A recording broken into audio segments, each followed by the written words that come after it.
आरक्षण व्यवस्था इसलिए लागू की थी कि जो कमजोर वर्ग के लोग थे, दलित वर्ग के लोग थे, बिल्कुल उनको उस टाइम जरूरत भी थी, बहुत कमजोर वर्ग के लोग थे, तो उनको ऊपर लाने के लिए 10 वर्ष के लिए ये आरक्षण व्यवस्था लागू हुई थी।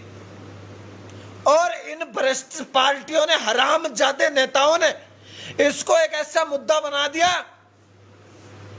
दलितों को, सामान्य वर्ग को, ओबीसी को सबसे भिड़ाते जाओ और अपनी राजनीतिक चमकाते जाओ, युवाओं का भविष्य खराब करते जाओ। लाखों रुपए लगाने के बाद पढ़ाई करते, उसके बाद में बोलते भाई तू सामान्य वर्ग का, तेरा नंबर नहीं आएगा। अरे क्या बिगाड़ लिया तुम्हारा, हमारा नंबर क्यों नहीं आएगा? मैंने पढ़ाई नहीं की। नौकरी की आस हर कोई रखता है दोस्तों, लेकिन बड़ी सोचने का विषय है।